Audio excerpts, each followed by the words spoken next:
On 21st August 2019, Kenya got an endorsement from the African Union against Djibouti, where Kenya got 37 votes against 13 to go and vie for the non-permanent member of the UN Security Council. UN Security Council is one of the most important and the most powerful organs of the United Nations globally. All the most important decisions are made in that council. But there are some of the most important issues that we must look at when we are looking at the power that the United Nations Security Council holds and the prospects for leading a transformational agenda in a council that has been said to be to serve the most permanent, the most powerful states at the expense of the most weak states. Now Kenya goes in a place where we have 5 very powerful states who make the decisions and who hold a veto power. Just going back to a very brief history on how the United Nations Security Council came in. When the drafters of the United Nations Charter after the Second World War, only 4 African states were there. That was Ethiopia, Liberia, South Africa, and Egypt. Kenya was not there, and many other countries in the developing world were not there. It's only in 1965 that these other countries, which were coming from colonization, were being considered to be part of that agenda of the United Nations Security Council. Now, since then, Kenya has been a member of the United Nations Security Council 2 times. Now we are going for the 3rd time. But there's a very big question that we need to ask ourselves. Can Kenya really win? Knowing that Djibouti is there and they're still going for it. Can Kenya win in June for this non-permanent member? Is it possible? Kenya should respect the principle of regional rotation, and the fact that already Kenya is in a dispute with Somalia makes it already very weak for them to get the non-permanent seat. As we all know, the United Nations Security Council stands for peace and security within the globe. Another thing as to why I think Kenya may not be possible to win is the fact that 3 permanent member states to the United Security Council already have a military base in Djibouti. I see Kenya winning in this race because number 1, Kenya has already been endorsed by the African Union. Number 2, Kenya is leading at UN keeping missions in Africa, whereby it hosts a large majority of refugees in the country, whereby it will make it like more prospective for it to win. Djibouti is arguing on the basis of the principle of rotation, whereby Kenya has sat in the UNSC for two terms, while Djibouti has served once. So the principle of rotation, we must look at the big power influence behind this, and also the Djibouti campaign strategy, whereby they go for more binding support by using these we call MOUs. And so this is the principle of reciprocity. You support us today, we support you tomorrow. So Kenya has a very hard task regarding this seat. Of course, with the background of us losing the AU chairmanship back then, which was almost a sure bet for Kenya, but we lost it at the end of it. I think Kenya stands a better chance of winning this seat. For one, it's the only developing country in the world that hosts UN offices under the UNEP and the UN Habitat. And also Kenya has been invited to the G7 summit on a very consistent basis. And that shows the influence that Kenya has at the global stage. And adding that to the peacekeeping history that Kenya has, and also as a regional hub for hosting refugees, of which we have shouldered that burden despite the many challenges that we have. So Kenya stands at a good position to advance the agenda of peace and security in the world, and also the continent's agenda in terms of ensuring peace on the continent.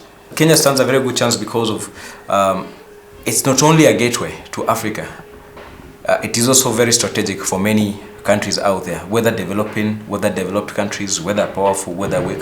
It stands a very good chance because of that influence that we have as a gateway to Africa, to East Africa and Africa, and as well as a strong economy within the region. Compared to Djibouti, Kenya is a strong economy.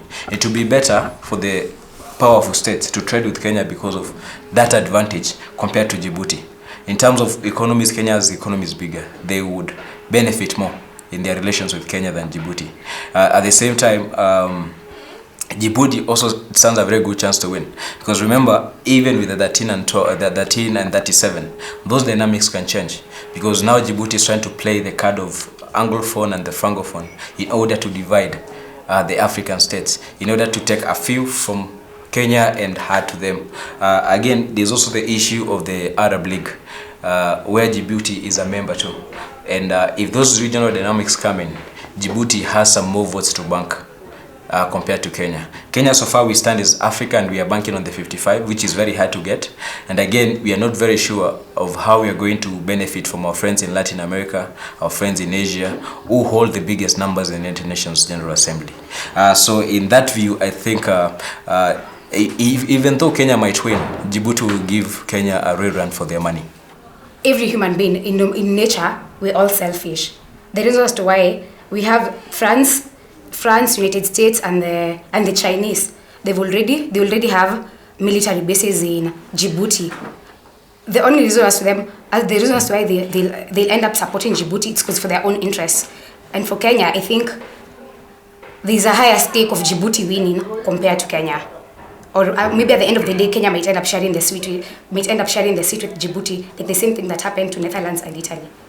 It's now important to discuss why is it so important for Kenya to pursue this seat.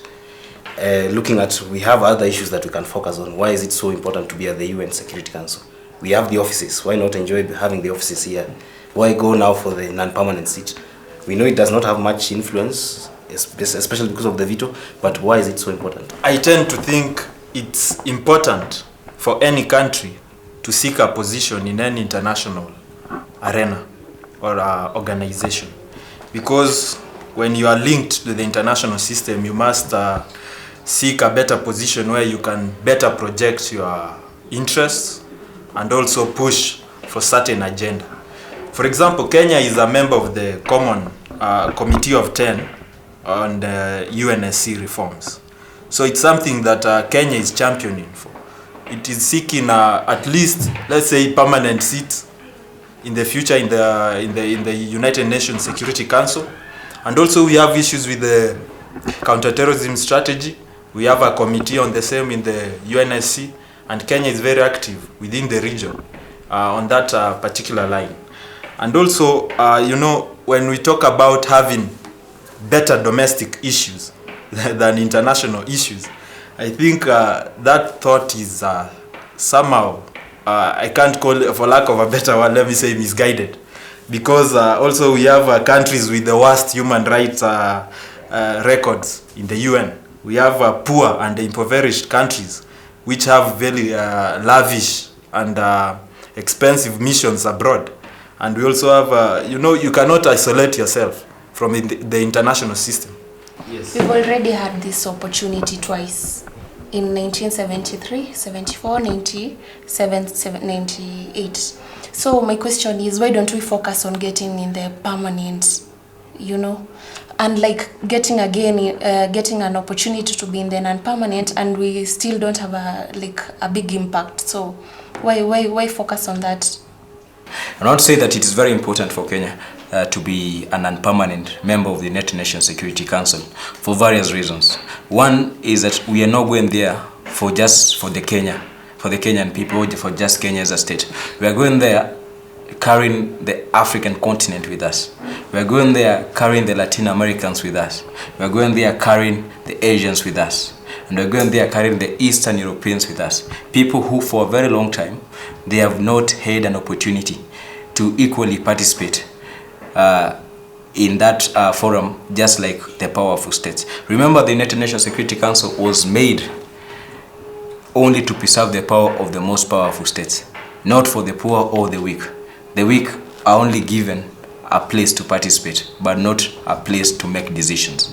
And that's why we, given the structure of the international pool and the structure and the power hierarchies in the United Nations, the best that we can get at the moment is a non-permanent member. And why is it important for Kenya to be there? It's important for Kenya to be there because being a member of an international organization, it's important for any country to be able to push and influence policy outcomes to the advantage of that country. And Kenya wants to do exactly that. It wants to seek a strategic cover on all issues that are there. We can go there, ask for more money for funding for AMISON, which the United Nations for a very long time, they have refused to fund. Because they feel if they fund, they will be setting a precedent to support these kind of missions, and it will be very costly.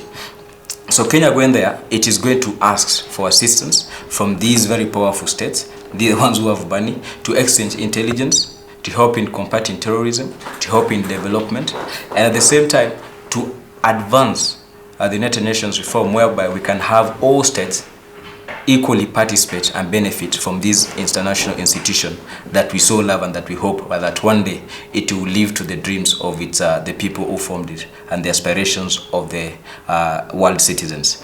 If you look at now, we are going to look at we are celebrating 75 years of the UN. If you look at the dynamics around the world, the population has increased from that time. The economies of different countries has changed. We look at countries like Germany and the contributions, and even Japan, the contributions that they make to the UN. Why not have them having a seat at the UN Security Council as a permanent member? Because we have other powers that now have lesser power, lesser influence, lesser moral even direction to guide the world in terms of, we look at the paralysis in Syria. Well, we're having the same setup of countries that was there in 1945. We look at Libya now, what is happening. And I believe Kenya, by going there, it can bring the debate back, even for addressing issues of Africa, back to Africa. We have the Berlin conference where the Libyan question is being discussed. And if you look at Berlin and you remember 1884, it's quite a paradoxical city to discuss African issues, considering that's where the scramble for and partition for Africa was discussed. Now hearing that an African issue is being discussed in Berlin again, it raises, I think Kenya now can use its position to bring the debate back to Africa and discuss issues at this place. You know, I've listened to you guys talk. It's sort of, you think Kenya deserves the non-permanent member seat. No, we don't deserve it. No, I'm not saying we deserve it. I'm saying it's a benefit. It's a plus for Kenya. Okay. Say we deserve it. Well, it's just a I plus. think we deserve it. I think we deserve it. I don't think, okay, as much as you want to argue we deserve it, I think it's for us as Kenya to prove to the international system and the African Union that we deserve it. It's not a preserve because we are Kenyan. Yes. Okay, for us, I think we deserve it because we are championing for United Nations peacekeeping missions across the countries that are surrounding us. Yeah. We manage to keep their refugees at our own country. So for us, it will be like a boost for us to like manage and help boost their livelihoods, and also our livelihoods at the hands of being at the United Nations Security Councils. In international system, there are issues about reputation and credibility and public image. Through this position that Kenya is going for, we'll be able to project ourselves as people who championed for a certain agenda. We'll be able to signal and show people the type of a country that we are, the kind of people that we are, and people know that we are peace-loving. We are always championed for peace, and that is the most important. That's the primary function of the United Nations Security Council. So I think Kenya, in terms of building credibility, reputation, public image, and making herself to be a key global player in international politics, it will be very important through Kenya getting this position. Time immemorial where we have seen the Francophone countries against the Anglophone. In fact, it has become even worse in countries like Cameroon. We are seeing divisions between Francophone-speaking citizens and Anglophone-speaking citizens. Now this brings a question on the African unity agenda and the African agency. How do we project ourselves or our image in the international system as a divided front? In the age where we are seeing countries, the big powers like the UK walking out of the EU, or the US seeking to renegotiate their deals with countries. Now, and Africa needs to be together in a multilateral system, because the UK is not walking out of the EU because they don't need the EU. It's because they have the new capacities to deal with the EU as an isolated front. But Africa, we are going, in fact, in the current trade environment, we are doing the African Continental Free Trade Area. That was in Kenya has gone to the USA, and they have started negotiations for a free trade area with the USA and many other countries. Now, this brings a question on why do we always see Africa divided? We don't have consensus in very many issues. Even in the WTO, we have failed to change the economic game or the trading system because of this. Now, in this particular issue of the UNSC candidature, we are seeing a divided front from Africa. What do you think about African unity going forward? I think the question should be, what plan does Africa have for Africa? Speaking on what plan does Africa has for Africa, you have seen even in the African integration plan, we saw there was a group that was supporting gradual integration, another one immediate. Now this was a plan being established, but you've seen division even before we have a plan. It's part of our history. Yes, it's part of our history. Is it our undoing? That being part of our history, it is very true, and it has always been the plan of the outside world in order for them to seek and control the minds of the African people. There's a quote that was written by someone, I don't remember the name, of how they found the Africans when they came into Africa.